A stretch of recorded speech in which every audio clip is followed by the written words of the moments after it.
Hey everybody, what's up? This is No Arrows, and this is They're Not Like Us from Image Comics. And this is written by the big cheese himself, Eric Stephenson, and it's got art by Simon Gane. Gane, not Game. It's a comic that kind of pissed me off in the beginning. Like I didn't really get what Stephenson was going for, but like I hated all the characters. I hated everything about this basically. But it grew on me, and he kind of sold me on the idea. It's basically about this girl, and she has these psychic abilities, like she can read minds, and she tries to kill herself in the beginning of the comic, and because she hears these thoughts in her head, like people's thoughts, she's kind of lived her whole life thinking she has like schizophrenia or something, hearing voices and all that, and she wakes up in the hospital, and she gets taken in by these other psychic kids who've had hard lives, and they kind of live on the outside of society, and they're sort of a rough bunch. They kind of think that they're better than normal people because of their powers, and that like gives them the right to beat up people and steal shit and just kind of live without accountability for their actions. And she is kind of wary of them, and she kind of doesn't like what they've got going on. It's sort of like it's a commentary on like youth entitlement, all that, kind of the like teen narcissism, the stuff that people dislike about those darn kids.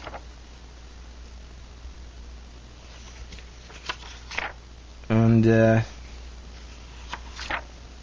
art's pretty good.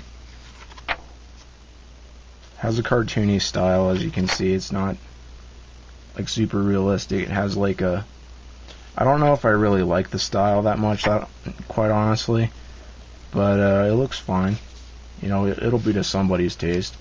Like there's nothing really wrong with it. It's just like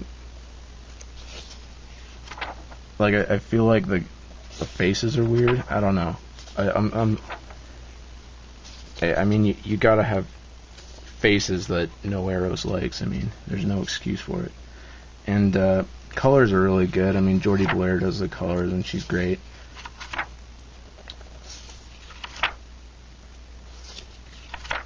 And one thing I really liked about this,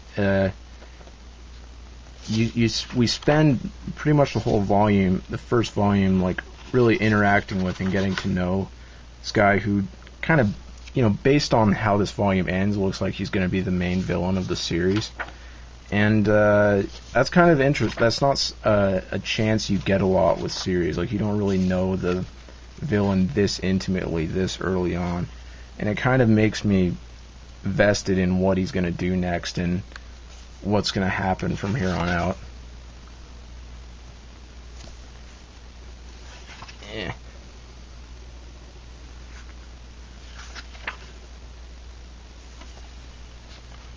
And I don't know.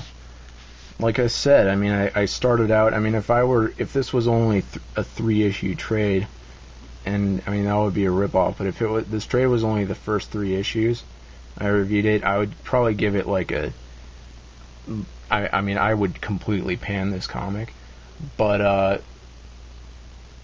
because it just, I mean, from the first 3 issues, it just looks like every character is going to be an asshole. There's just going to be no hope for anything.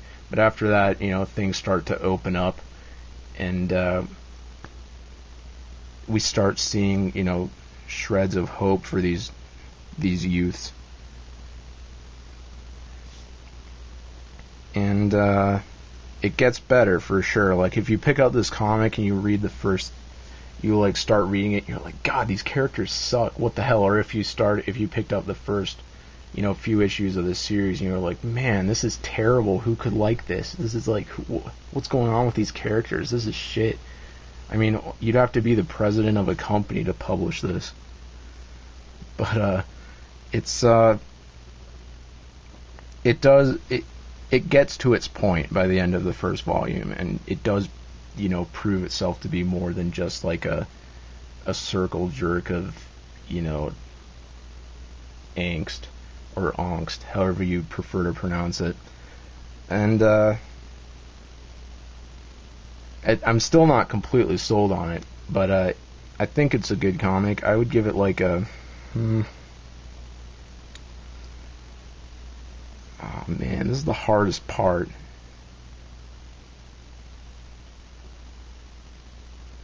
I'm gonna give it, okay, 6 is pretty good. Like seven's like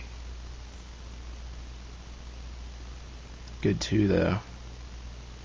Damn. It's definitely not an 8. I'm not going that high. But I'll give it like a 7. It grew on me for sure. And I think if you give it a shot, it'll grow on you too.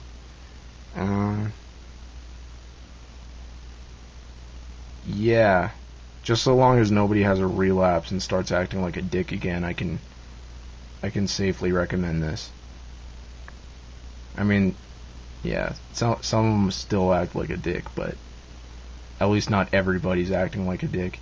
I mean, if things relapse, I mean, if everybody goes back to acting like a dick, I'm out, man. This is a 2 out of 10 comic, but as it is right now, as it stands, the way I'm feeling leaving this volume, it's like a 6.5 or a 7.